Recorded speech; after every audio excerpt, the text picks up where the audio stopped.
मेहरारू अगर टाइम पर चुनौती ना देना तो गौ करिए का बताओ ले खात हो जाना थे है ना वो अब बहाना कैसे करी हम लोग अरे याद धराई दिहले साथे के संगतिया अका तो ही रानी जब छूटे ना लगतिया अरे दारू में जदी रोया पे भी हम भाई नहीं बनाओ तनी खरीद सुना बुढ़ऊ दूसरी गीत आप लोगों ने प्यार दुलार दिया कई लोगों का फरमाइश है बताइए बता थे अब तो हम पढ़ल ससुर जी अरे हम तो हम पढ़ल ससुर जी पढ़ा उनका कर मांगिया जहिया टमाटर मेरे टमाटर मांगिया जहिया ये तो हमार लटका झटका ये हमार कबाला ए भैया एकरा में मीनाक्षी राज का लाइन रहलन तरा का एक हमार मतारी बहन बड़ी पसंद कैली बड़ा गोड़ लगत नहीं सोहर के जे भी टिकटॉक पर बनैले होकर टिकटॉक पर बनैले अच्छा एगो समझ में ना आवत बात की मेहरारून के ससुरा में दुख काहे है इतना ई लाइन अचानक हमरा से लिखाए गए पता नहीं कैसे मन में आ गए अब मेहरारू के इतना दुख वो अपना बाबू से मेहरारू कहती एकरा संग रहब नाही आप लोग देखले होगा एक पर मेहरारू खाली टिकटॉक बनी ले पर मर्द नहीं बनी खाली मेहरारू नहीं थी अब ऊपर बड़ा बढ़िया नाचले भी रही लोग एक हाथ तो हम डांस करें टिकटॉक से सीख ले वाह कैसे हो वैसे हम नाचे वाला कहीं नहीं बता दो लेकिन सीख ले एक हाथ ये सही सही लोग शहर के गोड़ लगनी जे भी बने हुई टिकटॉक में खाली 30 सेकंड 19 सेकंड 15 सेकंड का कटा ये तने कटले रही लोग कि एकरा संगे रह बनाही मांगला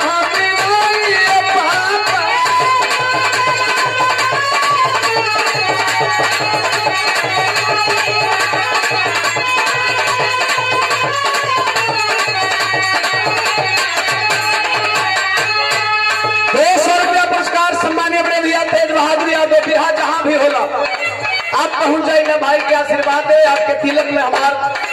बिहार है और सरोज सरगम बड़ा स्नेह दुलार मिलल 200 रुपया पुरस्कार कैसे मेहरुआ लड़कियां सब नाचे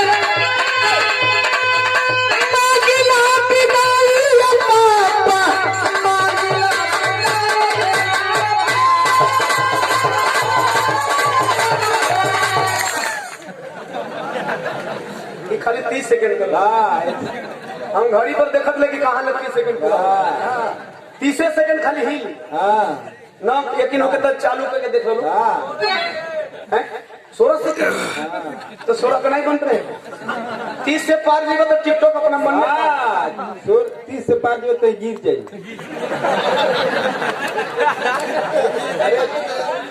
नहीं रे हमारे 180 पर गिरे कांटा गिर जाए पार कर दे कौन कांटा ये टिकटॉक वाला कांटा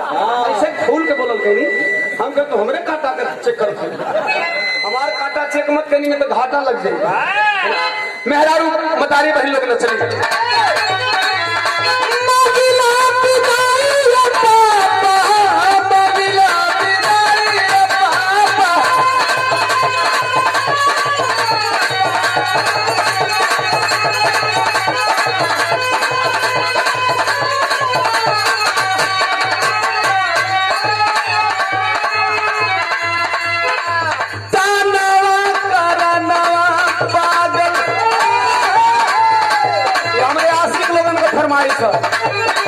हे आशिक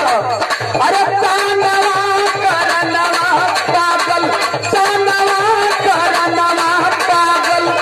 भइल बात हिरनवा है तानवा करनवा पागल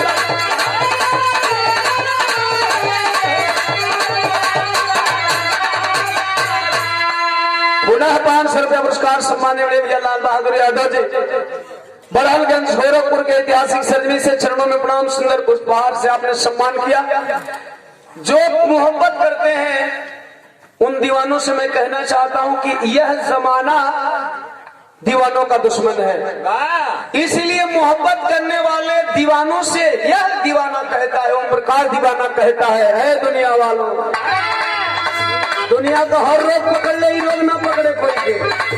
इस साला न दिए देला न मरे देला, लागे ना केहू के हो और प्यार के बेमारी,